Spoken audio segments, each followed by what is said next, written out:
Ako si Anastasia. Nasa edad na ako ng 32 at nakatira sa isang tahimik na bahay sa gilid ng maliit na bayan sa probinsya ng Batangas. Sa isang lugar na halos di mo marating kung hindi ka marunong magtanong at maglakad ng malayo. Ang asawa ko, si Artemio, ay madalas nawala sa bahay dahil sa mga biyahe niya para sa trabaho. Parang naging normal na lang sa akin ang kawalan niya, pero sa gabing iyon, ramdam ko ng sobra ang kanyang pagkawala. Hindi lang simpleng katahimikan ang pumuno sa bahay, kundi isang bigat na lumalaban sa bawat sulok.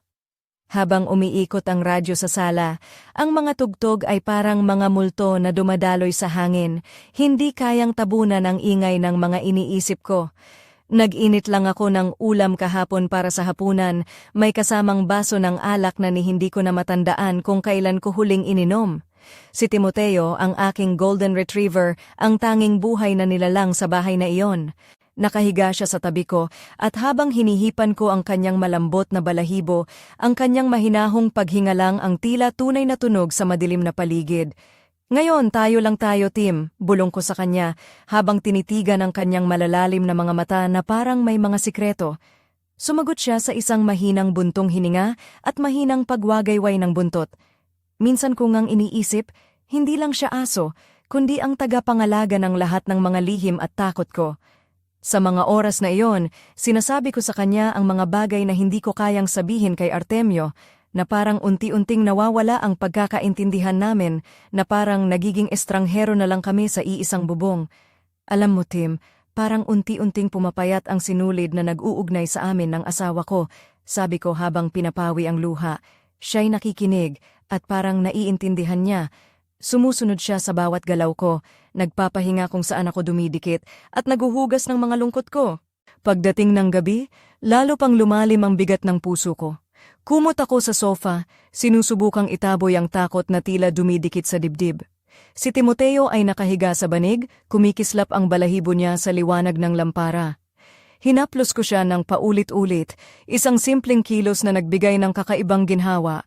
Parang kami lang ang dalawang isla sa gitna ng malawak na kadiliman, siya ang kanlungan ko, ako naman ang naliligaw sa mga agam-agam.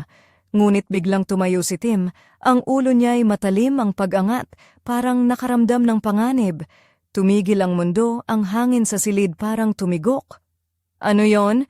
Bulong ko, tumayo para tingnan ang pintuan, pero wala naman doon kundi ang karaniwang anino ng poste sa kalsada. Pagbalik ko, ang tingin niya ay diretso sa akin, hindi sa pintuan. Sa mga matang iyon, nahulog ako sa isang kakaibang lalim, halos parang tao ang nakatanaw. Parang may lihim na lumalampas sa pagkakaibigan ng tao at aso. Dito ko naramdaman ang bigat ng koneksyon namin, hindi lang ito basta-basta pagkakaibigan, ito ay isang buhay na hibla na sumusuporta sa akin sa pinakamadilim na mga sandali. Yumakap ako sa kanya, naramdaman ko ang tibok ng puso niya sa ilalim ng kamay ko. Okay lang tayo, magkasama tayo, bulong ko. Hindi para sa kanya lang, kundi para sa sarili ko.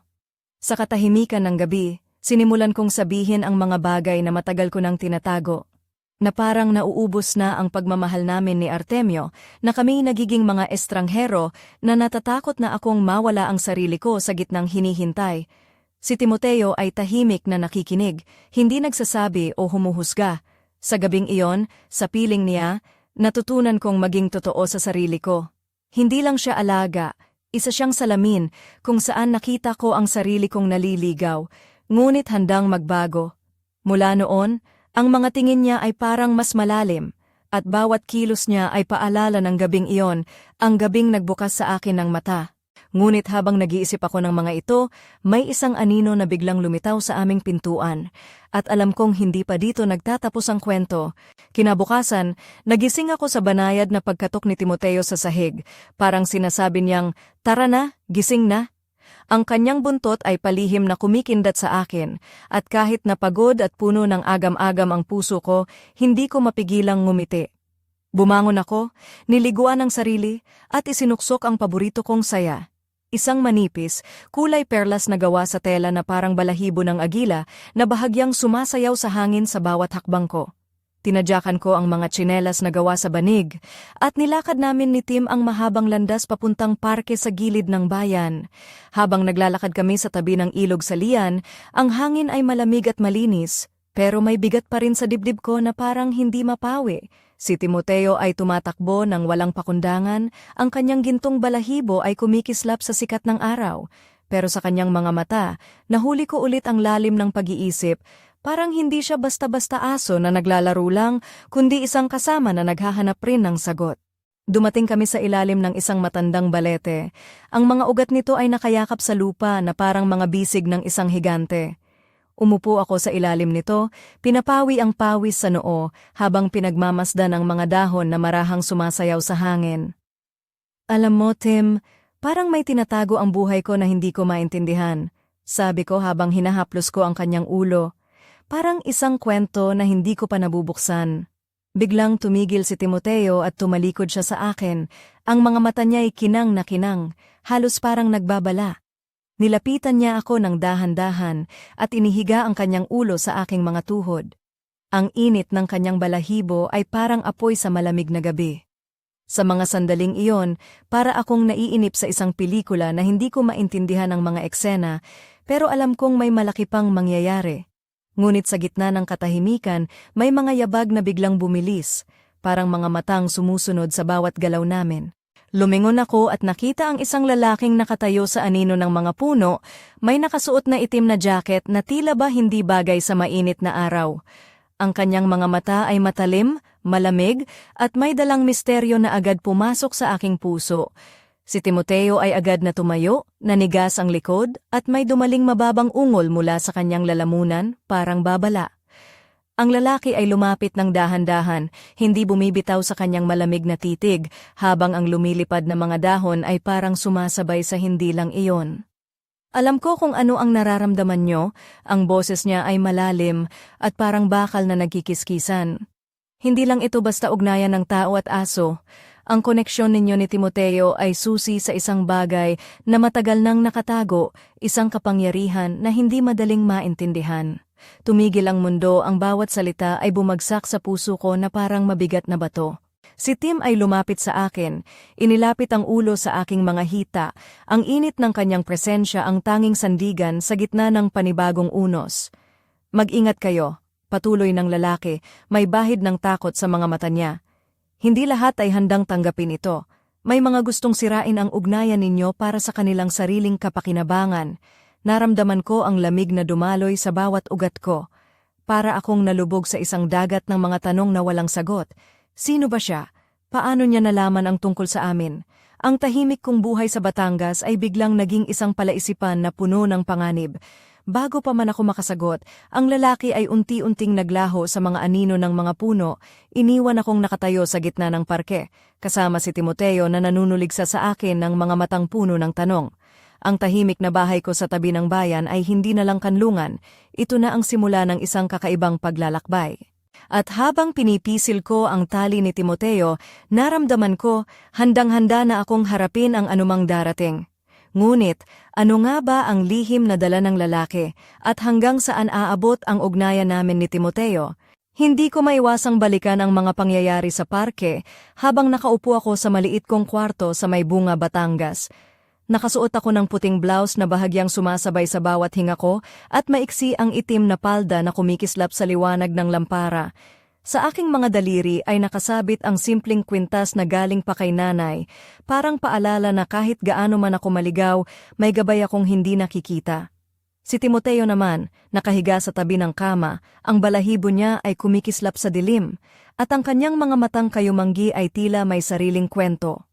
Sa bawat pagdilat niya ng mga mata, parang sinasabi niyang, "Huwag kang matakot, kasama mo ako." Ngunit sa kabila ng kanyang presensya, ang aking puso ay patuloy na pumipintig ng mabilis, puno ng takot at kuryosidad. Nahulog ang tingin ko sa lumang litrato sa dingding, ako at si Artemio, nakangiti sa harap ng dagat sa Nasugbo. Para bang isang panaginip ang mga araw na iyon, ngayon ay nagiging alaala na lang. Napailing ako, iniisip kong nasaan na siya at kung nararamdaman pa ba niya ang koneksyon na dati naming pinagsaluhan. Habang iniikot ko ang kwintas ko, biglang naalala ko ang sinabi ng misteryosong lalaki. Hindi lahat ay handang tanggapin ito. May mga gustong sirain ang ugnayan ninyo. Parang may pelikula akong napanood na palaging may kontrabida na gustong guluhin ang kapayapaan, pero ito, sa totoong buhay ko, sa simpleng bayan namin, biglang kumatok ng 3 ang malakas sa pintuan, parang may nagmamadali. Bumangon ako, nilapitan ang pintuan na nakasuot ng maingat na ngiti, pero sa likod ng mga mata ko, alam kong hindi ito simpleng bisita. Binuksan ko ang pinto ng dahan-dahan at doon ko nakita si Mang Ernesto, kapitbahay namin, may dalang isang lumang kahon. Ana, may nakita akong kakaiba sa tabi ng ilog kahapon, sabi niya habang pinapasa ang kahon sa akin. Parang may mga lumang papel at alahas na nakatambak doon. Akala ko para sa'yo ito. Binigay ko ang ngiti, ngunit ang puso ko ay tumalon.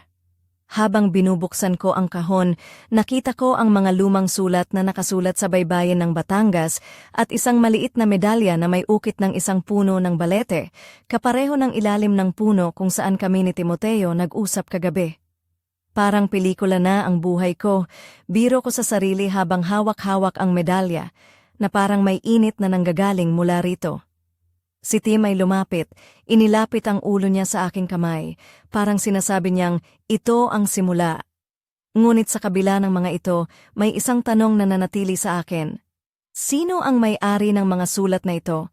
At ano ang koneksyon nila sa misteryosong lalaki sa parke? Habang pinagmamasdan ko ang medalya, naramdaman ko na ang tahimik kong buhay ay unti-unting nagiging isang kwento ng hiwaga at panganib. Habang iniisip ko ito, naramdaman kong may mga matang sumusulyap mula sa bintana, isang anino na mabilis na nawala nang tumingin ako. Para bang sinasabi nito, hindi ka nag-iisa, Ana. May mga mata na laging nakabantay. At dito nagsimula ang gabing iyon na puno ng tanong, ang gabi na ang lahat ay bumaliktad at ang buhay ko kasama si Timoteo ay hindi na magiging dati. Ngunit ano nga ba ang susunod na hakbang? At hanggang saan ako dadalhin ng misteryong ito? Halos hindi ko mapaniwalaan ang mga nangyari sa mga sumunod na araw sa aming maliit na baryo sa Stomber Tomas, Batangas.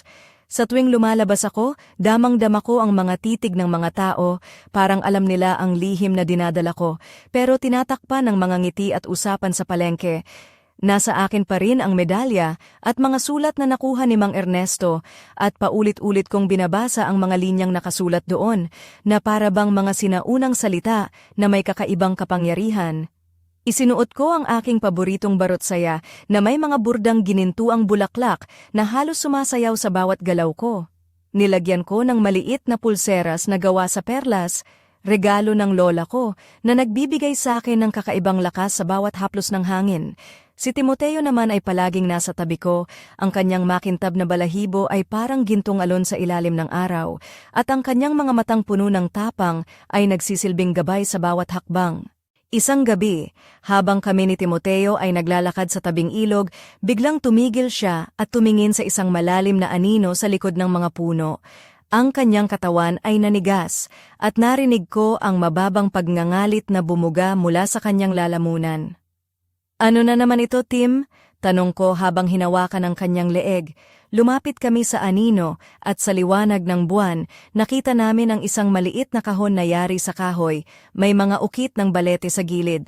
Nang buksan ko ito, may lumang larawan na nakadikit sa loob, isang babae na nakasuot ng tradisyonal na saya at tapis, hawak ang parehong medalya na hawak ko ngayon. Sa likod ng larawan, may nakasulat na mga titik. Sa tapat ng punong balete, doon nagsisimula ang lahat. Hindi ko maiwasang makaramdam ng kilabot, parang tinutukso kami ng mga lihim na ito.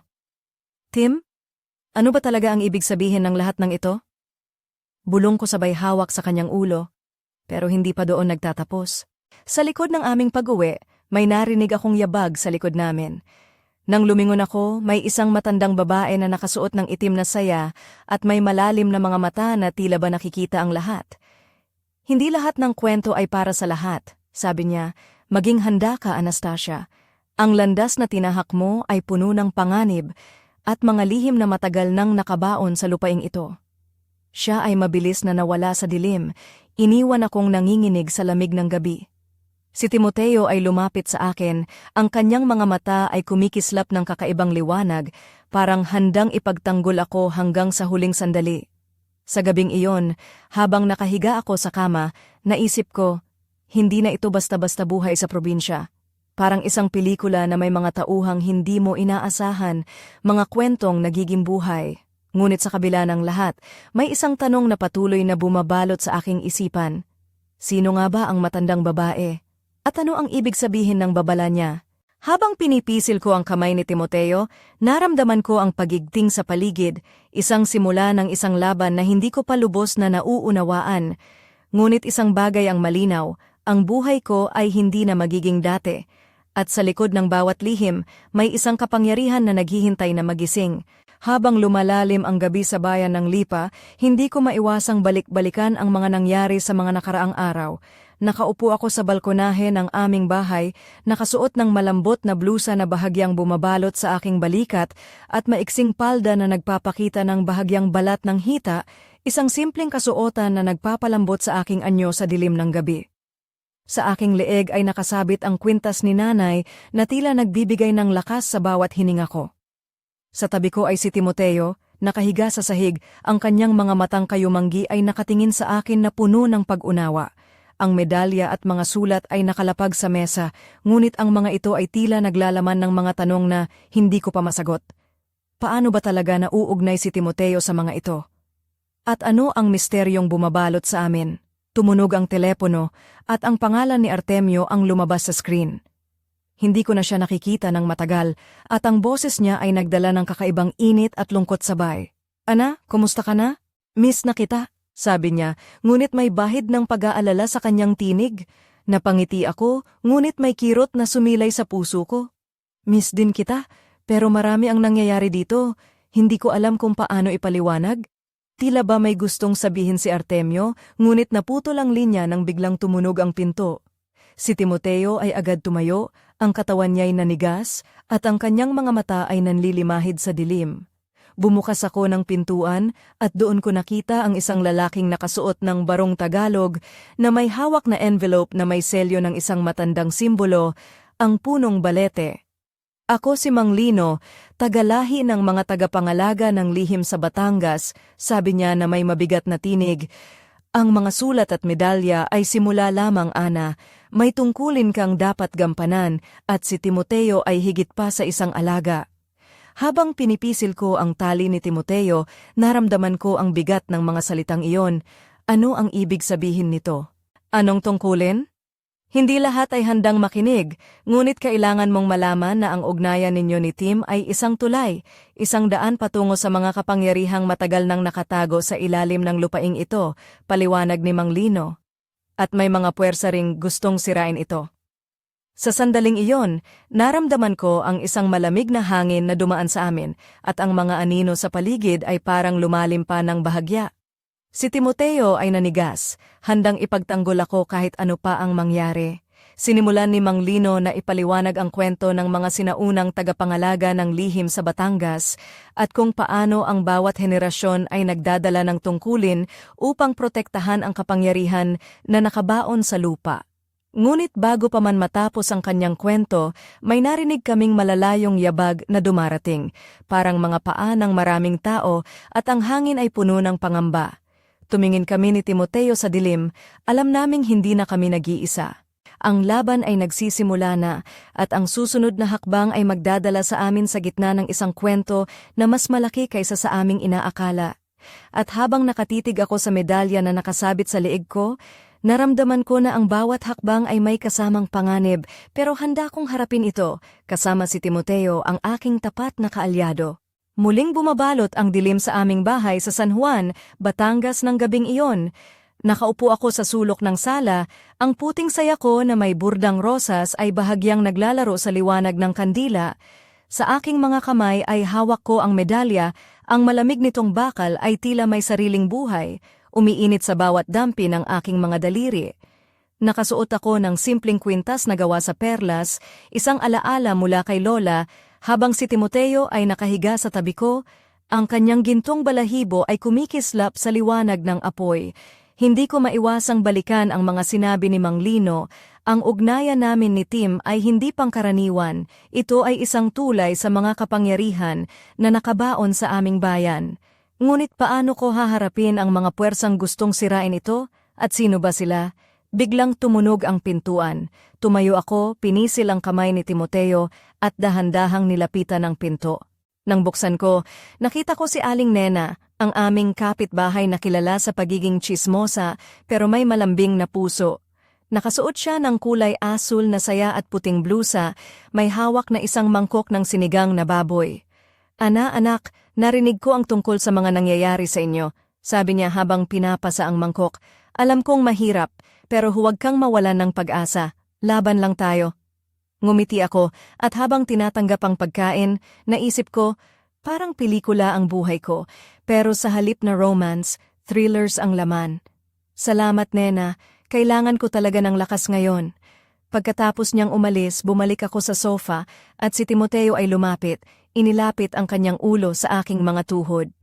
Napangiti ako sa kanyang init at sa isang iglap na isip ko, kung si Timoteo ay may mga lihim, paano kaya ang iba? Sa gabing iyon, habang nakahiga na ako sa kama, naramdaman ko ang isang kakaibang presensya sa silid. Ang mga anino ay tila gumagalaw at isang malamig na hangin ang dumaan sa aking balat. Naramdaman kong may mga matang sumusubaybay sa akin, hindi sa paraan ng tao, kundi ng isang nilalang na may malalim na pangunawa. Tumunog ang cellphone ko, isang mensahe mula sa isang hindi kilalang numero. Hindi ka nag-iisa, Ana. Maghanda. Pumutok ang puso ko. Sino siya? At ano ang ibig sabihin ng babala? Sa kabila ng takot, may dumaloy na kakaibang tapang sa aking dibdib. Alam kong hindi na ako pwedeng umurong. Nakahiga ako, hawak ang medalya at pinisil ang kamay ni Timoteo. Kaya natin to, bulong ko. Ngunit sa ilalim ng tapang na iyon, may tanong na patuloy na bumabagabag. Ano nga ba ang susunod na yugto ng kwento namin? At sino ang lalapit pa sa amin mula sa anino? Sa dilim, si Timoteo ay tumayo at ang kanyang mga mata ay kumikislap ng kakaibang liwanag. Tila handa siyang harapin ang kahit anong panganib basta't kasama ko siya. At sa gabing iyon, ramdam ko, nagsisimula na ang tunay na laban. Hindi ko mapigilang huminga ng malalim habang naglalakad kami ni Timoteo sa makipot na daan ng poblasyon Lipa. Suot ko ang paborito kong saya na kulay pula na bahagyang sumasayaw sa bawat hakbang at isang simpleng puting blusa na nagbabadya ng malamig na simoy ng gabi. Sa leeg ko ay kumikislap ang medalya, hawak ng tali ni Timoteo na tila ba nagiging higit pa sa isang simpleng tali, parang isang tanikala ng tapat na pagkakaibigan at higit pa rito. Ang paligid ay tahimik, ngunit ang mga matang sumusulyap mula sa anino ng mga puno at lumang poste ng kuryente ay tila may mga lihim na hindi kayang itago. Si Timoteo, na may makintab na gintong balahibo, ay matatag ang lakad. Ang kanyang mga mata ay nakatuon sa isang lugar sa malayo. Anong nakikita mo, Tim? Tanong ko, habang hinahaplos ko ang kanyang ulo. Ngunit walang sagot kundi ang mahinang pagngangalit niya na para bang nagbabala. Lumiko kami sa isang bakubakong daan patungo sa isang lumang kubo na matagal nang walang tao. Sa harap nito ay isang punong balete, matatag at malaki, na parang bantay ng mga lihim ng bayan. Nang lapitan namin ito, naramdaman ko ang init ng medalya sa aking dibdib na unti-unting lumalakas. Biglang may bumukas na pinto sa kubo. Isang matandang lalaki ang lumabas, may puting barong at balbas na parang niyog na tinadtad. Ang kanyang mga mata ay matalim, puno ng karunungan at hiwaga. Ana, sabi niya, tinig niya ay mahinahon ngunit puno ng awtoridad. Dumating ka na sa punto na kailangan mong malaman ang buong katotohanan. Pumasok kami sa loob ng kubo at habang naglalakad, ipinakita niya sa akin ang mga lumang libro, mga larawan, at mga simbolo na naglalarawan ng kasaysayan ng aming bayan, ng mga tagapangalaga ng kapangyarihan ng balete. Ang iyong ugnayan kay Timoteo ay hindi basta-basta, paliwanag niya. Siya ay tagapagmana ng mga sinaunang espiritu na nagbabantay sa kapayapaan ng lugar na ito. At ikaw, Ana, ay pinili upang maging tagapangalaga ng mga lihim na ito. Naramdaman ko ang bigat ng responsibilidad na bumalot sa akin, ngunit sa likod ng takot, may apoy na naglalagablab, isang determinasyon na harapin ang kahit anong pagsubok. Ngunit bago pa man ako makahinga ng maluwag, may narinig kaming malalim na yabag mula sa labas. Ang mga anino ay gumalaw at ang lamig ng gabi ay naging mas matindi. Si Timoteo ay tumayo, ang kanyang katawan ay nanigas, at ang kanyang mga mata ay kumikislap ng tapang. "Handa ka na ba, Ana?" Bulong niya sa akin, kahit na hindi niya ito sinasalita ng salita. Sa sandaling iyon, alam kong ang buhay ko ay hindi na babalik sa dati. Ang laban para sa kapayapaan ng aming bayan ay nagsisimula, at kasama si Timoteo, handa akong harapin ang kahit anong hamon. Ngunit sa likod ng bawat tagumpay, may mga lihim pang nakatago, mga kwentong kailangang tuklasin, mga panganib na kailangang lampasan. At sa dilim ng gabi, ang medalya sa aking dibdib ay kumikislap, paalala ng tungkulin na kailangang gampanan. Habang unti-unting lumalalim ang gabi sa bayan ng San Juan, naramdaman ko ang bigat ng bawat hakbang namin ni Timoteo sa makitid na daan patungo sa lumang simbahan sa tuktok ng burol. Suot ko ang itim na bestida na may bahagyang guhit ng pilak sa mga manggas na naglilihim sa bawat kilos ko sa dilim, habang ang medalya na nakasabit sa leeg ko ay kumikislap sa liwanag ng buwan. Ang aking mga paa ay nakasuot ng simpleng tsinelas na gawa sa ratan, na tila ba sinasabay ang ritmo ng puso ko. Mabilis at puno ng pag-asa. Si Timoteo ay matatag ang lakad, ang kanyang mga matang kayumanggi ay nakatuon sa harap, ngunit may kakaibang lalim na parang nakikita niya ang mga bagay na hindi ko pa nauunawaan. Ang hangin ay malamig, may halong amoy ng lumang kahoy at kandila. Sa paligid, ang mga anino ng mga punong niyog ay naglalaro, sumasayaw sa mga dingding ng simbahan. "Halika, Tim," bulong ko habang hinahaplos ang kanyang ulo. "Malapit na tayo sa sagot." Pagdating namin sa loob ng simbahan, napansin ko ang mga lumang retrato ng mga ninuno ng aming bayan na nakasabit sa mga dingding. Ang mga mata nila ay tila sumusubaybay sa aming pagpasok. Sa gitna ng simbahan ay isang altar na may ukit ng balete, at sa ilalim nito ay isang lihim na pinto na bahagyang nakabukas. Habang papalapit kami, biglang may bumukas na mga pintuan sa likuran at isang grupo ng mga tao ang pumasok. Nakasuot ng itim na kasuotan, may mga hawak na kandila at mga simbolo na naglalaman ng sinaunang sulat. Ang kanilang mga mukha ay seryoso at ang kanilang mga mata ay naglalaman ng halo ng pag-aalala at determinasyon. "Anastasia." Ang tinig ng pinuno ng grupo ay matatag ngunit may bahid ng kaba. "Nandito kami upang tulungan ka. Ang laban na ito ay hindi mo kailangang harapin ng mag-isa." Naramdaman ko ang bigat ng mga salita habang pinipisil ko ang kamay ni Timoteo. Sa kabila ng lahat, may pag-asa pa rin. May mga kasama akong handang lumaban para sa katotohanan. Ngunit bago pa man magsimula ang aming usapan, may narinig kaming malakas na yabag mula sa labas ng simbahan. Ang mga kandila ay tila ba humina ang liwanag at ang hangin ay naging matalim. Si Timoteo ay tumayo. Ang balahibo niya ay kumikilay at ang kanyang mga mata ay naging matalim na parang nagbabala. "Handa na tayo," bulong ko, kahit na ang puso ko ay nagmamadaling tumibok. Sa dilim ng simbahan, sa harap ng altar ng balete, nagsimula ang isang bagong kabanata, isang laban ng liwanag laban sa dilim, ng katotohanan laban sa mga lihim na nagkukubli sa anino.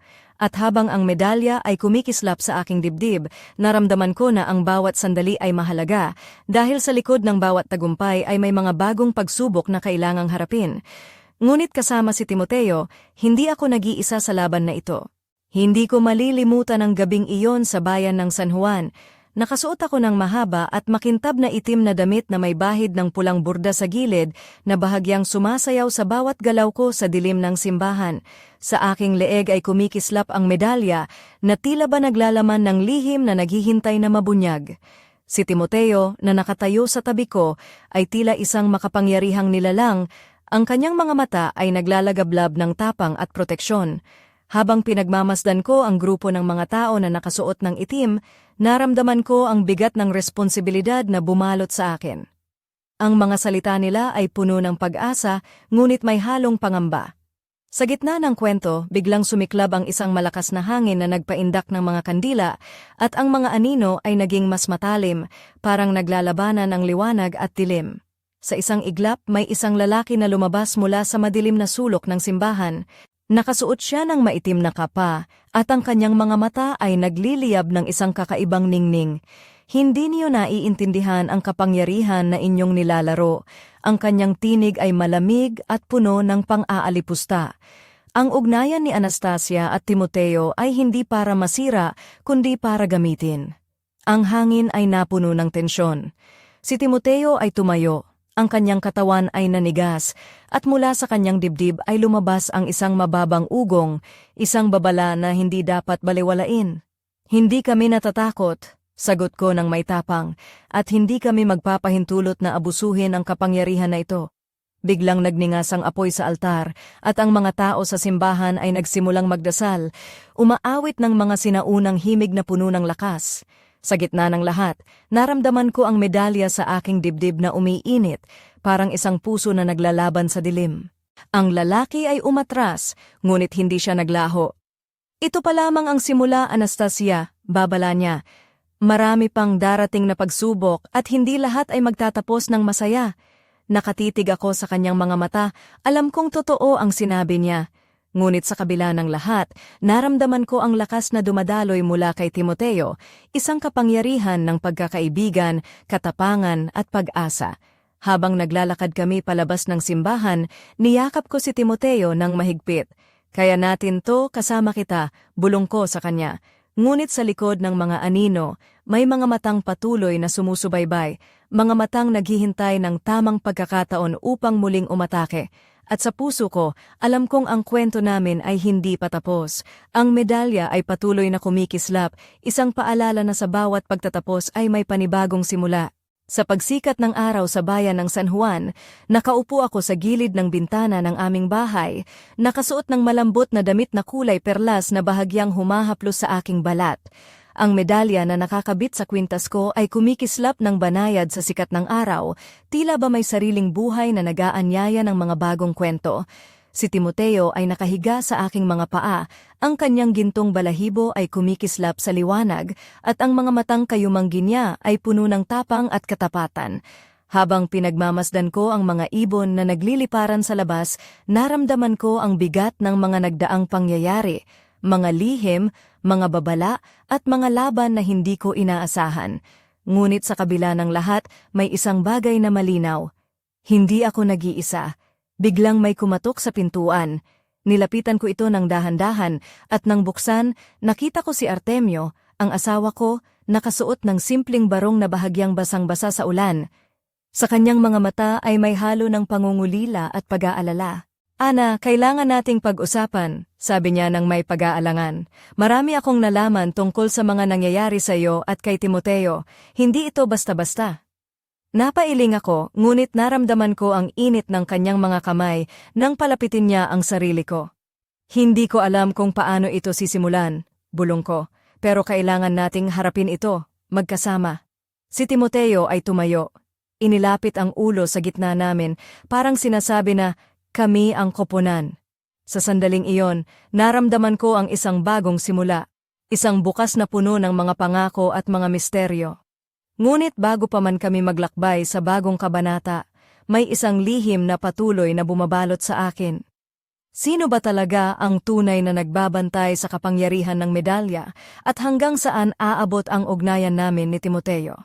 Habang pinipisil ko ang kanyang ulo, naramdaman ko ang tapang na dumadaloy sa aming dalawa. Handa na ako, sabi ko, anuman ang darating, sabay tayo.